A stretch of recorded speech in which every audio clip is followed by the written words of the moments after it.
days when you can't tell nobody what you've been going through. All that weight, all that pressure, and you've been suffering in silence. I hear you. Daily battles in my mind. Need your light, I'm walking blind. I'm a soldier, trying not to lose, trying to step, but I can't move. Daily battles in my mind. All right, so continuing on, one of the most commonly overlooked things to do is to bless a home. Yes. Okay. So this is real big for athletes because, you know, a lot of prep schools and private schools are just, they're more common now. People are sending their kids to other states, you know, when they're 14, 15, 16 years old, other cities, even other countries. Right. You know, even professionally, when I became a pro, you know, it's a good portion of guys, they grew up in the Caribbean and moved to Europe when they were like teenagers. Right. Or they came from Africa and moved to the States, you know, when they're teenagers. So now you're in just a completely different territory, you know. So the question is, what is the efficient way to bless a home? I think that if you don't know how to bless a home, you better get a minister, a pastor, a bishop, someone with experience, because the devil ain't nothing to play with. And if you don't know what you're casting out, you don't know what you're doing, you can find yourself making the situation worse. When you're going into a new home, you don't know what blood was spilled on that ground. I don't know what somebody may have practiced there in that home before me. You know, we're living on this earth. We don't know who come before us. What principality think I own a right to this land? I own a right to this building because Satan was worshipped here. And so when I'm going in, I automatically got to make it a sanctuary for God. I have to invite God in because where the Spirit of the Lord is, there's liberty. So I dedicate any home that I'm in, but I spiritually know what to do. I spiritually know how to bless the walls. I know how to open up the doors to let any demonic spirits out. I look for darkness. I look for signs of the enemy. And I know how to be able to bless so that you'll be able to sleep in that house without spiritual attacks and spiritual warfare. So my suggestion, don't try to bless a home on your own. That's why it's great to go to a church, have a covering, have a pastor, have a bishop.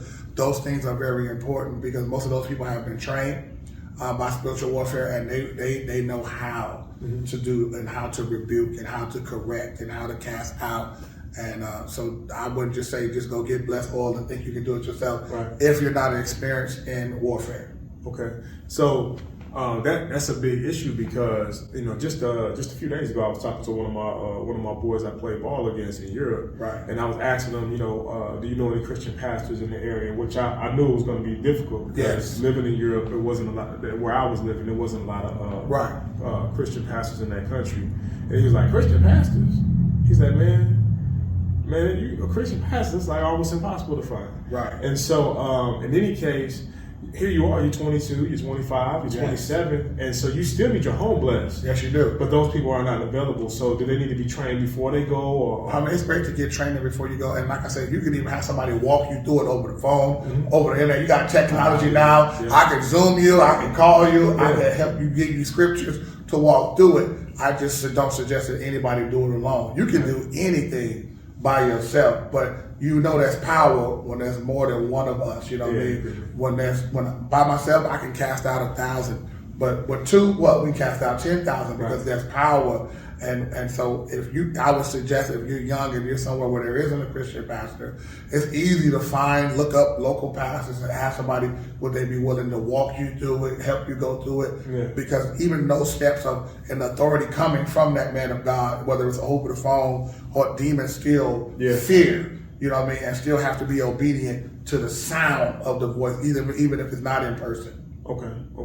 Yeah, because there's no distance in the spiritual realm. Right.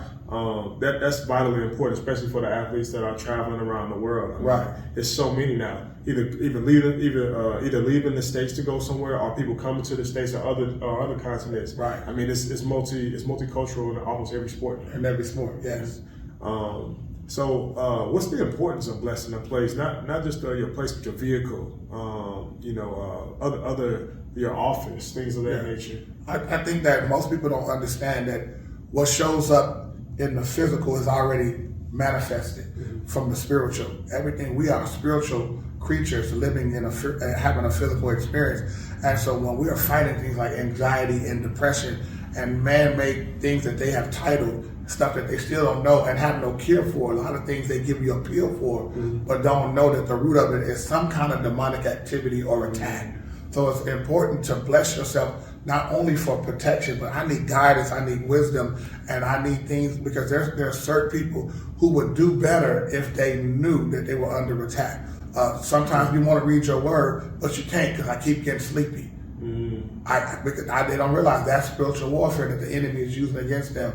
Oh, they wonder why I have no appetite. Got food with no appetite. Why is there so much arguing in our home? Why is there so much confusion? Because the enemy is working cause and he's the author of confusion. Right. And so a lot of times when you can't get along and there's the lack of support and hate and revenge and even, early death, I like to say, is because a lot of people don't realize the importance of blessing your home to make sure, man, when we go to sleep, we can't protect ourselves from thieves and robbers and all kind of stuff, sleep demons that jumping on you and all kind of stuff, making you have all kind of weird dreams and fantasies. So those are the things that we do. I protect and bless my home, knowing that, God, this is a place that even when I'm asleep, you never sleep. So I know you'll watch us and protect us. Right. All that weight, all that pressure, and you've been suffering in silence. I hear you.